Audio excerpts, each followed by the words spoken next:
Hello and a warm welcome to this week's edition of the Irish Angle, our weekly discussion show about all things horse racing. As usual, myself, Emma Nagle and Johnny Ward are going to go through all the topics in the last week. Emma, Johnny, welcome to the show. Thanks, Vinny. Thanks, Vincent. Now, first off, Emma, just the ploughing was on last week and you were telling me before we came on air you were down there, but you didn't actually see any ploughing. I find that amazing. Not just you, but most people who go don't look at the sport at all. It must be the only sporting event in the world where people don't actually see the sport when they go. Did you have a good time down there? Yeah, possibly. It was actually my first time going to the ploughing. Yeah, it was good. Like there's so much going on there. You'd probably want an extra day on top of the on top of the one to get around to everything. Like we were walking around for the full day, and you probably only saw half of what was there. Like it's a huge place. I actually saw those pony club games on the way, and I said, I must go over and see them at some stage, but sure, we couldn't even find them once we got in there. It was so big. So, yeah, I never saw the ploughing. I couldn't actually, I was actually looking for it at one stage, but I couldn't find it, so maybe go back next year and try and see the actual main attraction. But no, it was great. It was a great day out, big crowds there. I think Nina Carberry was there was a few good interviews of her on social media as well. I didn't see her either, but she was chatting to a few people. I'd say anyone on TikTok or Instagram, look them up, because there was a few funny liners in there. There was, yeah. I saw her interviewing one young fella in particular, talking about how he got off school to go there. I thought it was great stuff. Anyway, we'll get stuck in. We've loads of stuff to go through this week. The first one is a court or a referral case with Hillsin. The verdict was announced last week, but we don't actually know the sentencing. But the verdict is that Dylan Kitts, the rider, and John Higgins, who was an associate of the owner, have both been found guilty of deliberately stopping the horse in that race. What do you make of that, Johnny? I suppose people might give out about the time it took for this to come to the conclusion, and Chris Honor would point out as a trainer that undoubtedly, and this is a problem in these cases. I mean, I didn't really know exactly, and obviously we still don't know the full story of what happened here, but I sort of felt that Chris Honor probably didn't have anything to do with this really from the get-go, where he obviously got rid of the owner's horses post haste and all of that, but he would point out afterwards, I think it was through his solicitor, that it was 2 really hard years for him, and this sort of stuff, it really sticks. And there are probably people who still don't believe the verdict. So for Chris Honor, these were 2 years where ultimately he was found completely innocent. But he would argue that these 2 years didn't help him at all in terms of, his own reputation and that. And I would give the BHA credit for this. And God knows, I criticise the authorities in Britain enough. But this was a very satisfactory outcome where there was some pretty disgraceful carry on really in terms of intimidation and all of that of a young jockey whose career was absolutely ruined by this, and he mightn't be the brightest kid to go along with doing what he did at the same time, but he did feel under duress on the day. I do wonder, would the IHRB be in a position to come up with a similar solution to a case, even if it took 2 years? And we have some, high profile cases that are still in the melting pot at the moment. I actually felt that the BHA did a very good job here. It did a pretty accurate job, in my view, of finding out what happened. I was thinking of this today, like pretty much every day of the week, as Vinny and Emma, as both of you know, there are horses who are effectively out for a run. And people don't bet on horses some people don't bet on horses because they think it's corrupt, but horses out for a run, it's a pretty benign practice because it's horses who are not going to win the race and they're out to gain experience and all of that. And we can kind of get away with that. I don't have a major problem with that. It's been done since the start of horse racing. Horses are not always fit. Horses have a target in mind. That's part of the bending of the rules, so to speak. And, not every horse is going to be called in for finishing 10th when he should have finished 8th, stuff like that. But when it gets to a blatant stopping of a horse winning, a horse who was absolutely rotten in the betting, and this is not the first example I've seen of this in recent years, and I can think of an Irish example straight away, a horse who was stopped from winning. Like I believe that does incredible damage to racing. I really do. And I feel, I can think of a case that got hundreds of thousands of hits in Ireland this year that would not have people betting on horses again. So I think the BHA deserves credit. They did a thorough job on this. And I don't know Chris Honor, but I am kind of glad that he was exonerated. And those individuals who not only were found guilty, and I'm not talking about the jockey here, but also didn't help the inquiry, they should have a long, hard look at themselves. But of course, Chris Honor, now, he did also give misleading information while he's not found guilty of actually being involved in the stopping of the horse.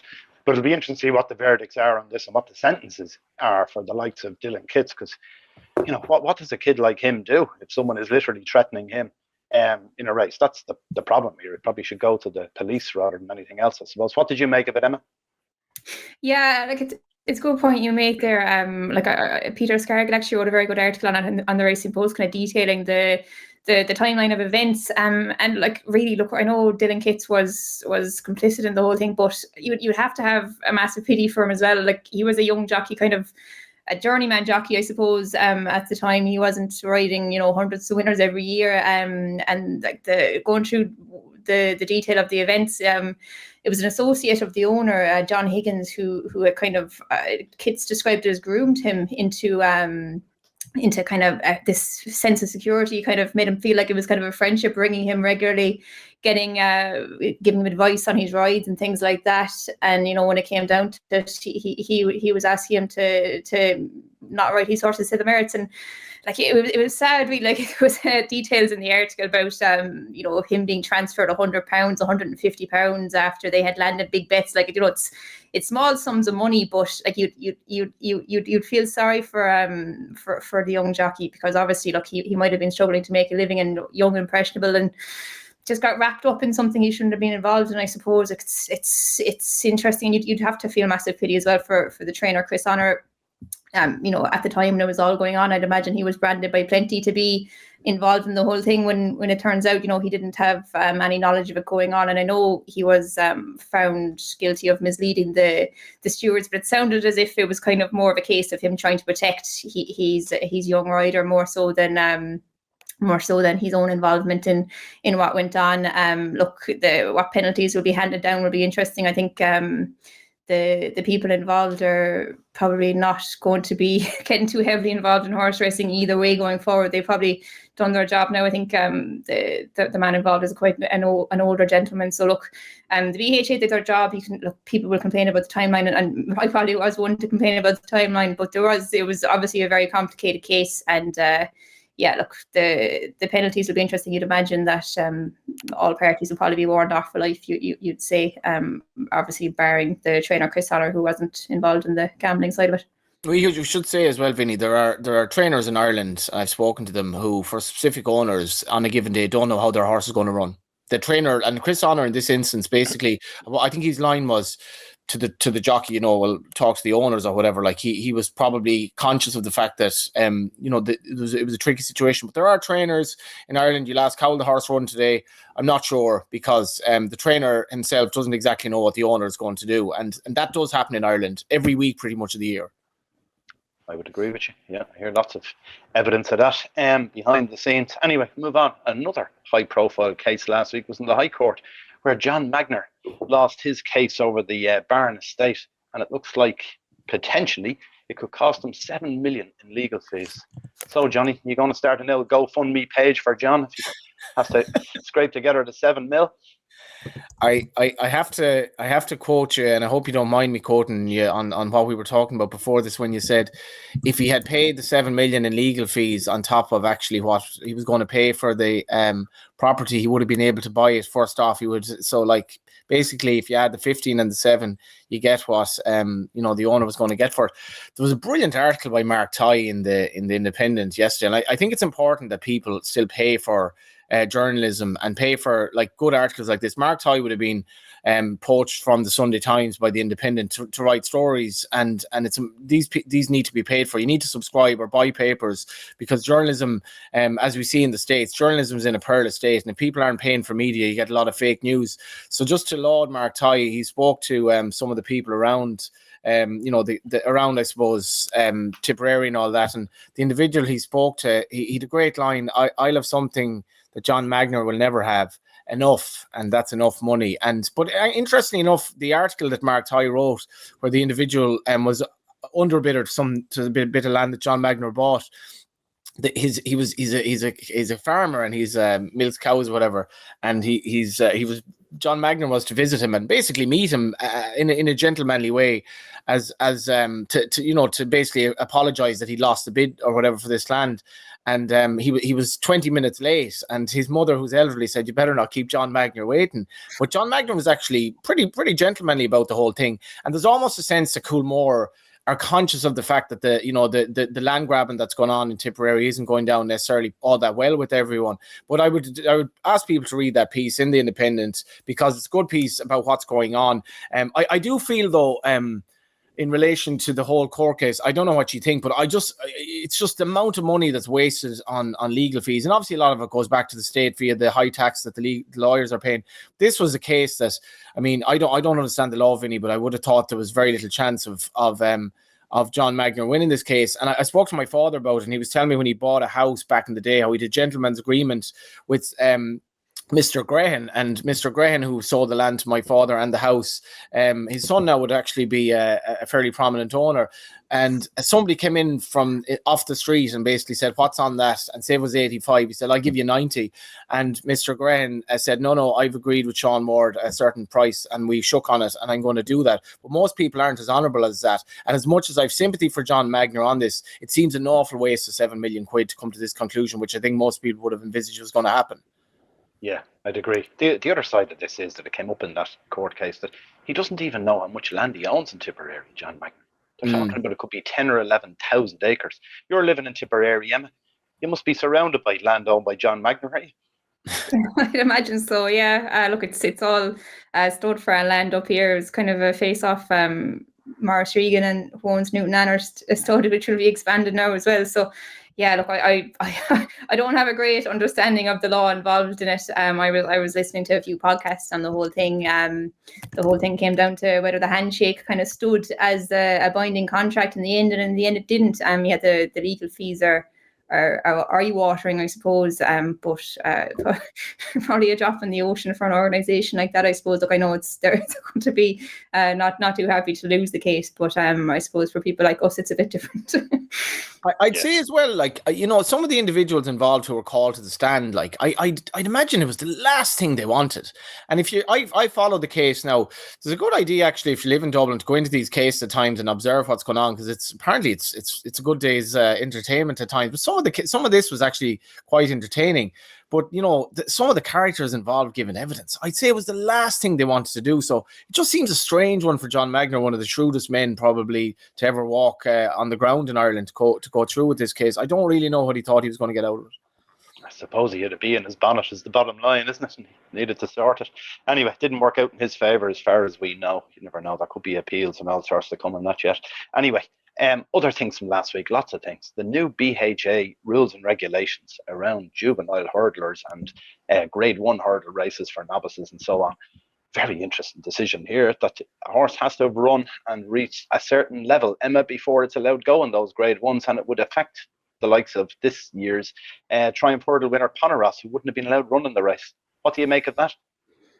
Yeah, look, I read your blog and I can see your point of where you're coming from, that you thought it should have been something in place from the start. But I just think the timing of it, like, it's hard not to say that it's very targeted at Willie Mullins. Like, just the fact that Willie had 3 unraced over hurdle horses going into the Triumph Hurdle this year. One of them happened to win it. He had another horse who had only ran in France, so he mightn't have been allowed run either. I went through the last 10 years of Triumph Hurdles, and there's only been like a handful of unraced horses running in it. I think if you go back to the 50s, a few horses having their first run over hurdles might have won it back then. But like, it's the exception to the rule, I suppose, to have a horse running in a first time over hurdles.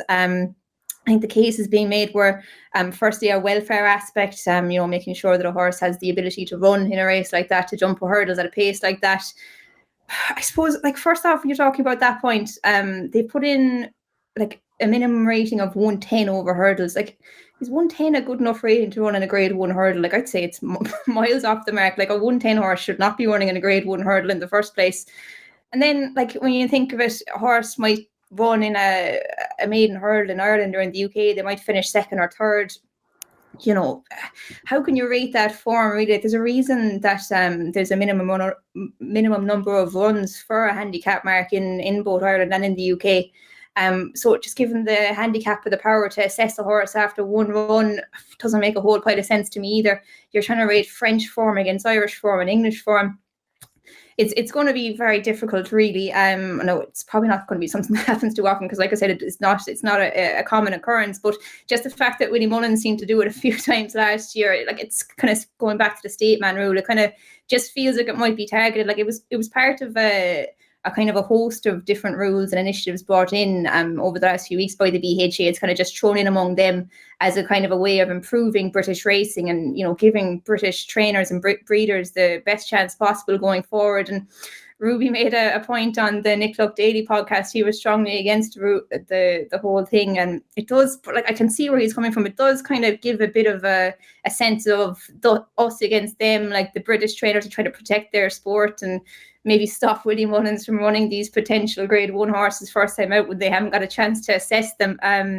Another point that was made was the punting aspect of it. Look, you can see punters won't be too happy seeing a horse that they've never seen running before in a Grade 1 hurdle. But like, if you just take the flip side of that as well, I mean, I didn't back Poneros last year, but I remember backing Concertista in the Mayor's Novice Hurdle a few years ago. It just caught my eye that Willie Mullins was running a horse first time out in a graded event at Cheltenham. Had a few quid on our 33-1, and I'm sure plenty of people did that with Poneros as well at Cheltenham. Like, you know, you don't see Willie Mullins running a horse in an event like that unless they have the ability, and maybe it gives punters a chance to back a Willie Mullins horse at a massive price, which you wouldn't otherwise have gotten, because you'd imagine if Poneros had won in Ireland beforehand, he would have been probably a single figure price. And look, I don't agree with the whole thing, to be honest, simply because I don't think it's anyone's first choice to go straight to a Triumph Hurdle in Cheltenham. It's obviously just the way the situation has worked out with the horse. They haven't been able to get him out beforehand. Like, just taking Poneros, like, he was owned by Tony Bloom, who, like, quite publicly got punts on his horses, and this horse went off 100-1. It wasn't as if it was this big plot job that was tearing down the gallops at home. And Clough Sutton, I'd imagine they just didn't have time to get him out in time before the Cheltenham race. And talking about improving the quality of fields, like, you're taking out last year's winner, would that improve the quality of field of a Triumph Hurdle? I don't know. People have different opinions on it, but I don't agree with it. But it just feels very targeted against Willie Mullins in particular, I suppose. And I don't think you can target one trainer with a rule like that. Yeah, well, just one other thing with this that I mentioned in my blog as well is the fact that they've done it in France, where on the way to the start they jump an obstacle, a schooling obstacle on the way down. Wouldn't that help? Surely it'd help in Ireland. Help the jockey, for starters, to know that the one he's on can jump. Help the horse to know that he sees what he's about to do for the next 5 minutes in the race. And then it surely helps the punters to get a better handle on what the hell these horses can do. What do you think of that, Johnny? Yeah, I think Emma's explained that really, really well. If you're a trainer and you run horses in races that are not schooled very much or not schooled at all, which you kind of allude to in your blog, like, there is a duty of care to the jockey as well, like, in the sense that we don't need to talk about the last few years to know that it's a dangerous game, and you know, 3-year-old hurdles can be fairly can be pretty much car crash stuff. Now, I maybe it's just me, but I feel in recent years they've definitely gotten a loss. Kind of, the horses just seem to jump better in the 3-year-old hurdles than they used to over the last maybe 20 years. I think, anyway, I don't see as much mayhem in the early season juvenile hurdles. I remember, was it Roscommon used to be the first one, and watching them jump out the first, it was like, what the hell's going to happen here? 15 horses, and they could like basically career across each other, like going to the first, and they wouldn't even jump it. And like, that's part of the spectacle. The problem, I completely see what you're saying here, Vinny, in your blog. The problem I have with this rule is that it is here with no other intention or no other kind of reasoning other than to stop Willie Mullins doing what he did last year. It's literally nothing other than that. If any other trainer had trained Poneros, I don't think he would have done it. And Emma makes a good point here, because you could have backed Willie Mullins' horse at 100-1. And it's like, kind of, even back in the national winner, 33-1 this year, I'm backing Willie Mullins in a Grade 1 or a Grand National, a horse with plenty of form back in the day. Why would Tony Bloom, who's one of the shrewdest people in racing, why would he run this horse in this race unless he'd some sort of chance? And if Poneros hadn't been in the race, it would have been a weaker Triumph Hurdle in hindsight. Funnily enough, he's run twice since at much shorter odds, been finished second and then finished tailed off in the flat. So racing's a funny game, but the problem I have with this rule is that even though it kind of makes sense, it's the exact same as the State Man stuff. It's to stop Willie Mullins. And that to me just strikes back at the insecurity that is at the heart of British racing, jumps racing particularly. Yeah, I would say now, look, there is a safety element to this. I can definitely see that point of it. Okay, it looks like it possibly is targeted against the Willie Mullins side of things, but realistically, when there's a safety element in it, I think it needs to be brought in. So I think it's not a bad rule. I don't think it's going to make much difference to Willie Mullins longer term anyway. All he needs to do is get one run into these things beforehand, which, okay, he didn't do with Poneros and two others that ran in the Triumph, but the vast majority of horses he runs at Cheltenham have run over hurdles before they get there. Even, as you said, Emma, some of them have run in France over hurdles before he even gets them. But just on the safety element of it, like I was going through the few horses that had run in the Triumph Hurdle first time. There was one horse who didn't run anywhere since. Apart from that, all the horses went on to have a good career afterwards. Ran plenty of times anyway. Ran a few times, but like. Can you say a horse is like, obviously it's an unusual thing, a Triumph Hurdle, I suppose, because you can have a horse going second run into a Grade 1, but like, is a horse winning, sometimes a Mickey Mouse maiden hurdle around, a track, they mightn't be going very fast. Is that proving they can jump a Grade 1 speed? Like, I don't like it's hard to it's very hard to argue that. Like, maybe you had a good point in the blog about the practice hurdle. That's something that I'd imagine most people would be very, very open to. I'd imagine jockeys and trainers would like to see that being implemented. They have it in France as well, but like, maybe like, no, it's obviously not going to happen, but like, they have a stall sort for the flat where they have an IHRB official coming out to assess a horse going into a stall, make sure they're calm and doing it. Maybe they could have something like that over hurdles as well, if it came to it for Grade 1 events. If a horse happened to be going first time over hurdles, they could send someone down to have a look at it jumping at pace over hurdles. And would that not be just as good as seeing it, potentially not jumping very well in a maiden hurdle and going straight into it anyway? Like, are they going to stop horses who didn't jump well on their only hurdle start going into the juvenile hurdle as well? Like, they're trying to, it just feels like you're trying to alleviate all risk out of racing, which like, you can't do that. Like, there's always going to be risk involved in horse racing. And yeah, like Johnny said, I just feel like it's targeted to Willie Mullins, and there's just a whole pile of other reasons thrown in there to make it sound a bit better. Yeah, fair enough. All right, we'll move on. We've loads more to get through anyway.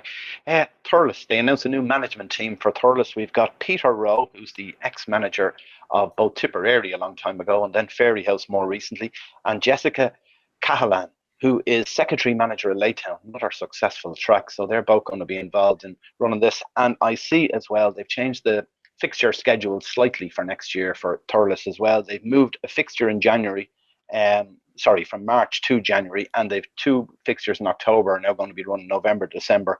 According to the HRI, it's to allow more prudent ground preparation. So they're keeping them away from the drier months, trying to put them into the wetter months. What do you make of that, Johnny? Yeah, I tried to talk to Peter Rowe at Navan on Saturday, and then I had a missed call from him, and I should have asked him about this now, because it's a big role for him. I generally feel like that this is a fairly satisfactory outcome. Like, as you say, Peter has plenty of experience, and it's just hard to know with the weather. Like, Thurles mightn't have a bother in the world this year. Like, we've had, if it's the winter we had 2 years ago, they'll have no problem at all. And I think it's a fairly satisfactory outcome at the moment. And the HRI have brought in the new fixture list. The Good Friday racing, I think, is a complete no-brainer. Like, I remember back in the day, we weren't a religious family at all, but we used to eat meat on a Good Friday. And as the years went on and the scandals came in the church and all of that, we became more liberal, and that was soon forgotten. We ate meat on a Good Friday, but definitely I think that's a good addition to the calendar. But I think Peter will do. I think there'll be a lot of goodwill towards Thurles as well, in the sense of how much this track is needed, and hopefully, hopefully things work out. It's important, I think, that they look at the schooling aspect to their business as well, though, because that has been a major loss. Yeah, the other thing you mentioned there about the Curragh are going to race on Good Friday, I presume they'll do a fish-only menu in the restaurants, maybe attract a few in for that as well. Just moving on then, we see Dylan Brown McMonagle going to ride in Hong Kong. This is a big move for an Irish rider. We've had very few of them in the past riding there. Holly Doyle also. What do you make of that, Emma? Dylan is going to ride there January, February and March. 3 months in Hong Kong. Going to be very lucrative for him. And presumably, well, not presumably, but hopefully or possibly, he'll be champion jockey going there. Yeah, potentially. It's getting really interesting now with the Irish champion jockeys race, though. I think Colin's within 2 winners of Dylan now. He's really clawing back, and it'll be an interesting kind of conclusion to the flat season here. With that kind of in the headlines. But yeah, look, it's one of those perks of being a flat jockey, isn't it? You get some nice exotic holidays in the winter time and pick up plenty of money along the way.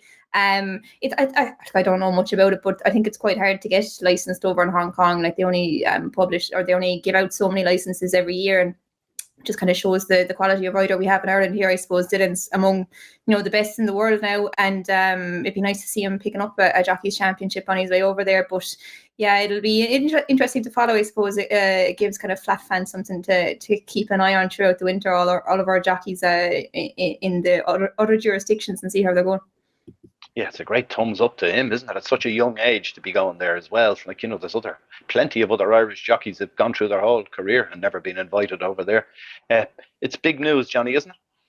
Absolutely, yeah. And Dylan's this jockey's title is going to be fascinating. I spoke to Jerkini, the winner in Navan, on Saturday, and you could tell Jer's getting a great kick out of it as well. And I feel that the fact that Colin is really, really challenged now, it's I don't tend to get that interest in the jockey's title. I think this one's going to be very interesting because Dylan had a bit like Jack Kennedy, had a massive kind of reputation before he even started riding from the pony circuit. And I feel like when you look at, it's funny, there was the Seabiscuit movie was on last night, and it got me thinking about the different styles of riding in America and over here. And I imagine for a jockey, it has to be massively beneficial to ride in the Far East or exotic places where there's a different style of riding. And it's that'll definitely bring him on as a jockey, and it's good that he has the support of the people here to do it.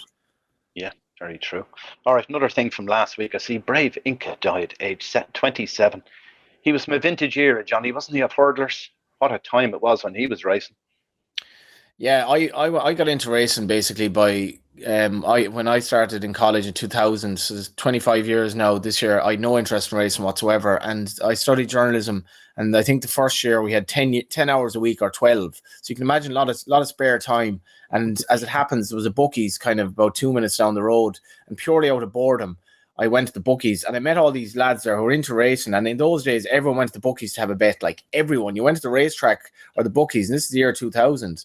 There was no betting, from what I remember, hardly any betting other than going to bookies. And it's a real loss that's kind of gone now, where it was a lovely social experience. But the first sort of 2 or 3 years, then the first Cheltenhams I remember were give or take 2003, 2004, 2005. So I got into racing when Moscow Flyer was around, but ultimately I got into racing when Brave Inca, Hardy Eustace, Archibald, Max Joy, Essex, them horse were around.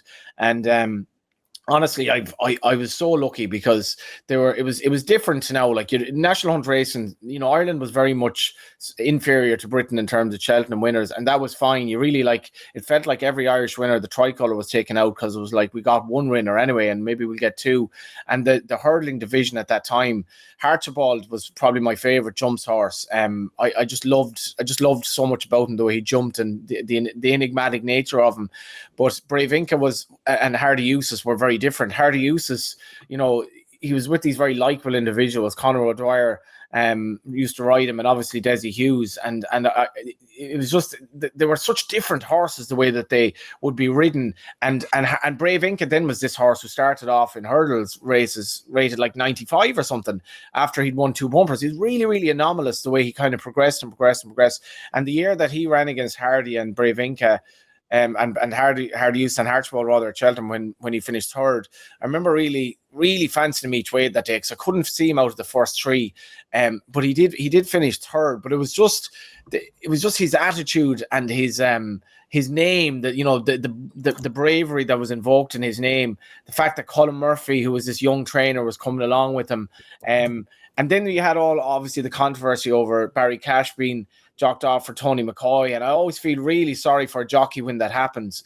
But just that era, like, it just brings an absolute smile to my face. And I was saying afterwards, I don't think that there were maybe sea pigeon and monks, and there were probably hurdlers before my time that had the public affection.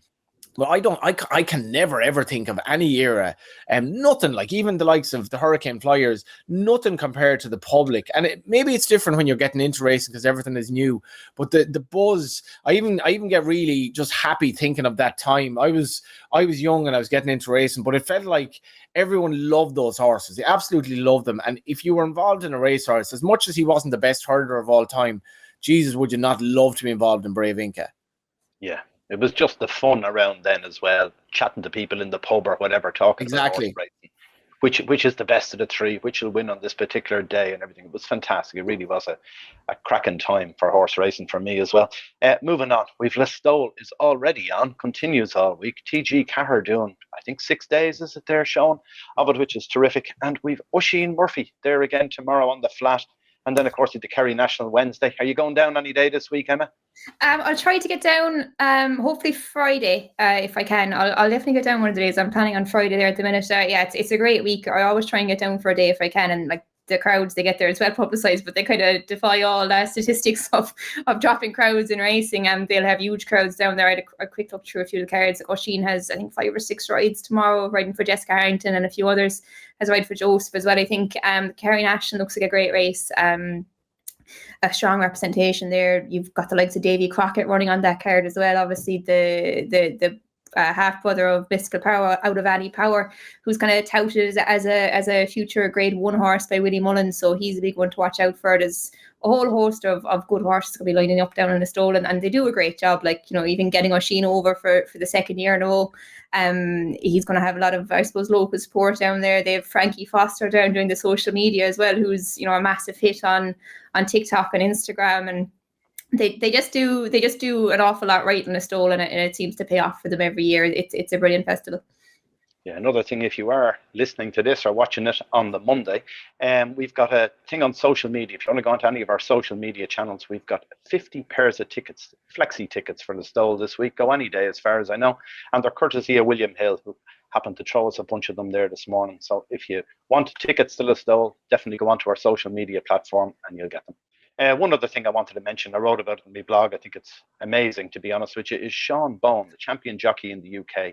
I think he's gone 384 rides without an unseat or a fall, which is absolutely remarkable. I think it's 480 odd rides since he actually had a fallen horse. Normally, 1 in every 25 rides, on average, a jump jockey will fall, and this guy is throwing those record books out the window. I don't know what he's doing. He's obviously doing something different to everyone else. What do you make of that, Johnny? Yeah, I mean, it's obviously a bit of a statistical anomaly, but it's phenomenal. It did get me thinking, though. There was one, like I don't really watch jumps racing in Britain that often, so I can't talk much about all the rides he's given horse and all that. But I remember when I was playing soccer for my local team, I hadn't been booked all season, so I'd gone through the whole season without a yellow card, like a la Gary Lineker. And in the last game of the season, Rona Daly, whose dad Paddy was like a fairly well-known figure in referees, but Rona, I think, went on to referee in the League of Ireland. But it was a complete dead rubber game, and I was slightly late on a fella, and I got booked. I was absolutely gutted. It was a dead rubber game, last game of the season, and I got booked. But then I started thinking, like, as a right back, is it a badge of honor that I haven't been booked at all? Like, all season, I'm a defender after all. So, like, am I just a bit too clean? Is there an example of this, Emma, where, like, is it actually a good thing that is he riding brave enough that he's not falling off at all? That's my question for you, because you would know more than me. God, I don't know. It's statistical anomaly. You often see stats of, you know, maybe jockeys who fall more frequently than others at the last fence and things like that. But the stats you have in your blog about Sean Bowen are fairly mind blowing. God, I don't know, Johnny. I wouldn't brand him as that now at all. Whether is he just been lucky for the last few hundred rides? It's hard to say that either. He's also got a 27% strike rate. It's a hard one to answer now. You caught me off guard with that. I've never seen it. I've never seen him pull back on one going to the last. Anyway, I'll say that much. But no, I don't know. It's unbelievable. He's a serious horseman, Sean Bowen. You kind of remember him when he was champion condition on his first ever year riding. Kind of similar to AP McCoy, that kind of style. Like he's unbelievable, and it's interesting. I've seen him getting a few interviews there during the summer months, riding in the UK, and he was saying how he wanted to have the championship wrapped up by the end of the summer, which was like incredible thing to even try and do, but like kind of just shows his drive, I suppose. And yeah, he's going to be fairly hard to beat this year. He also gave all his prize money for the summer jump season there to charity, which is fantastic. Brilliant. To see. Yeah. Anyway, we'll wrap up with our horses to follow. All right, I'll start off at one. It only ran yesterday on Sunday in Listowel, a horse called Battler Ridgeway, trained by Martin Hassett. This was the race handicap chase, if you happened to see it yesterday in Listowel, where there was problems at the start. But anyway, besides the issues at the start, this horse was a little bit unlucky. I think mainly the trip. That for me was the problem. He was well backed, 6-1 to 5-2 favourite. Finished a staying on third. They omitted the last fence, didn't suit him either because he definitely jumps really well, but I think he wants an extra few furlongs. It was only 2 miles won. He'd won over 2-3 the previous day. I think stepping him up to 2.5 the next day, I think he'll win. So if you did lose a few quid on Battler Ridgeway on Sunday, you might get it back the next day over a longer distance. Emma, what about you? I suppose like one that will have caught plenty of eyes during the week was the Slattery winner of the bumper in Navan on Saturday, Aid Boy. A one-away winner of a bumper, 11-length winner by Bullet Train. He's a 4-year-old, and like the Slatterys, I suppose, are well known for producing good horses, and they've a fairly good strike rate with bumper horses this year in particular. Like they've produced the likes of Faheen in years gone by among many other good graduates, and I'd say this fella's one you could put into the tracker to follow going down the line. But just kind of chatting about Listowel, I think Ken Budd's runner in the Kerry National is really interesting. Anyway, he was fairly fancied for the Galway Plate. I think there was a bit of money for him on the day. He unseated early on, but he's coming back here now off a similar mark to what he was second in the new Jack Richardson novice handicap at the Cheltenham Festival. He was second behind Caldwell Potter that day, obviously well beaten, but boy, like what you'd say is a grade 1 horse. He's shown he can compete at that kind of level in a big handicap chase. He won his beginners in Kilbeggan after that second in Cheltenham. He went into that race as a maiden over fences, but he beat You Ought to Know for Willie, who's reopposing in the Kerry National and off very similar weights. I think he's about a pound worse off with that rival, but yeah, Willie's horse is about double the price. He's fairly closely matched him on form. He beat him quite cosily in Kilbeggan that day. So I'd say, look, if I think his form is on nicer ground, but there seems to be nice weather in the stole there. So if the ground stays as it is at the moment, kind of yielding, I'd say he's a good each way bet at about 10-1. Great stuff. Anyway, in the Kerry National. All right, Johnny, what about you? Yeah, I'm going to follow him again, just talk a little bit about the Kerry National before I give my selection. Interestingly, Jack Foley has Monbeg Park now. Jack, ex-rider, he's only had one or two runners, if even, and he's basically, I think it could be his first jumps runner is Monbeg Park, who's he's actually kind of another good example of what I'm about to talk about now. One of these kind of pointers who was quite highly regarded or whatever. I think they couldn't sell him for some reason after he won his point-to-point, but there are definitely interesting aspects to the race. French Dynamite, first run for Eric McNamara, is very intriguing for me. And Owen Staples, who's been riding brilliantly, 7-pound claimer, top lad from Wexford, riding Sander Cleggan. The horse I'm going to give to follow ran, like Emma, ran in Navan on Saturday. There was something really reassuring and nice about Navan on Saturday. It was quite cold, like it really felt like a winter meeting, and it was kind of good jumps racing. But in the first race, it was a 2-mile maiden hurdle, and Gordon introduced Royal Approval, and Bill Durkin and Gary Bannon introduced Touch the Moon. And I just couldn't get over the two of them. They're 2 4-year-olds who had like proper flat form. And the two of them were bought for less than 100,000 guineas put together. And when you compare the money that's been spent on the 4-year-olds who win a point-to-point, like these horses could win a serious race on the flat all going well, not to mind hurdling. So it's kind of, as much as buying horses is kind of madness anyway, like Bill Durkin has shown that he can strike gold, but Touch the Moon and Royal Approval were bought for, like Touch the Moon was bought for I think 55,000 guineas, was it? 55,000 guineas at Tats in July, despite the fact that he had won twice in Bahrain over the winter, rated 90 on the flat.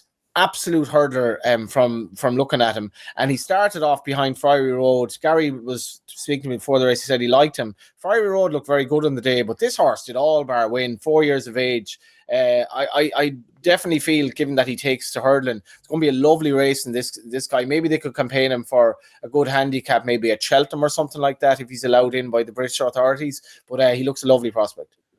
Great stuff. Well, look, thanks for all your contributions, and thanks to everyone who's watched or listened to the show. Do gamble responsibly and subscribe to our channel if you haven't already. Thanks for watching. Bye for now.